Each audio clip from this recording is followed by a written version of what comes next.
మిత్రులారా, బాప్తిస్మమనేది కేవలం ఒక మతపరమైన ఆచారం కాదు, అది ఒక వ్యక్తి జీవితంలో జరిగే అత్యంత అద్భుతమైన ఆత్మీయ విప్లవం.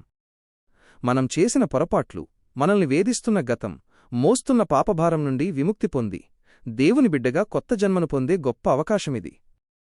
బైబిల్ సెలవిస్తున్నట్లుగా యేసుక్రీస్తు నామమున బాప్తిస్మం పొందినప్పుడు మన పాపాలు కడిగివేయబడి మన మనస్సాక్షి పరిశుద్ధాత్మ ద్వారా శుద్ధి చేయబడుతుంది. నీటిలో మునిగినప్పుడు మన పాత స్వభావం, లోక ఆశలు సమాధి చేయబడతాయి. తిరిగి నీటిలో నుండి బయటకు వచ్చినప్పుడు క్రీస్తు పునరుద్ధాన శక్తితో నూతన సృష్టిగా మనం జన్మిస్తాం. ఇది దేవునితో మనం చేసుకునే ఒక పవిత్రమైన నిబంధన. బాప్తిస్మం ద్వారా మనం దేవుని కుటుంబంలో సభ్యులమవుతాము. ఆయన మనకు తోడుగా ఉండేందుకు పరిశుద్ధాత్మను వరంగా ఇస్తాడు. నమ్మి బాప్తిస్మము పొందినవాడు రక్షింపబడును అన్న దేవుని వాగ్దానం ప్రకారం ఇది మనకు నిత్యజీవానికి నిశ్చయితనిస్తుంది. లోకంలోని ఏ సంపద ఇవ్వలేని మనశ్శాంతిని, పరలోకపు పౌరసత్వాన్ని బాప్తిస్మం మనకు ప్రసాదిస్తుంది. మీరు మీ పాత జీవితానికి స్వస్తి చెప్పి దేవుని అపారమైన ప్రేమలో పాలుపంచుకోవాలనుకుంటే బాప్తిస్మం తీసుకోవడం ద్వారా ఆత్మీయ ప్రయాణాన్ని ప్రారంభించండి. దేవుడు మీకోసం బాహువులు చాచి ఎదురుచూస్తున్నాడు. ఈరోజే ఆ రక్షణ భాగ్యాన్ని పొందుకోండి. నూతన జన్మ మరియు గత పాపాల నుండి విముక్తి. మిత్రులారా, మన జీవితంలో ఎన్నోసార్లు నా గతాన్ని ఎవరైనా తుడిచివేస్తే బాగుండు, నేను చేసిన తప్పుల నుండి నాకు విముక్తి దొరికితే బాగుండు అని అనుకుంటూ ఉంటాం.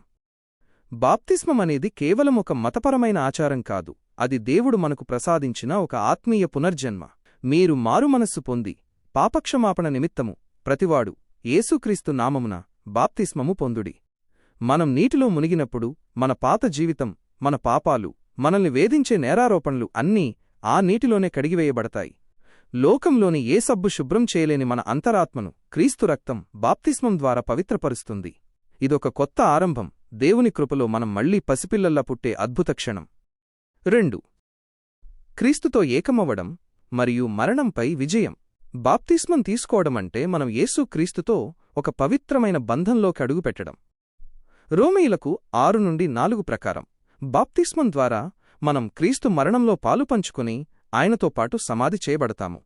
నీటిలో మునిగినప్పుడు మన పాత స్వభావం మరణిస్తుంది, కాని నీటిలో నుండి బయటకు వచ్చినప్పుడు క్రీస్తు పునరుత్థాన శక్తితో మనం నూతన జీవం పొందుకుంటాం.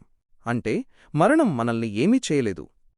యేసు ఎలాగైతే మరణాన్ని గెలిచి తిరిగి లేచారో, బాప్తిస్మం పొందిన విశ్వాసి కూడా మరణం తరువాత నిత్యజీవానికి వారసుడవుతాడు. క్రీస్తులోనికి బాప్తిస్మము పొందిన మీరందరూ క్రీస్తును ధరించుకొనియున్నారు. ఇప్పుడు మీరు ఒంటరివారు కాదు, సాక్షాత్తు దేవుని కుమారుడైన యేసుక్రీస్తు మీలో నివసిస్తూ మీ ప్రతి అడుగులో మీకు తోడుగా ఉంటారు.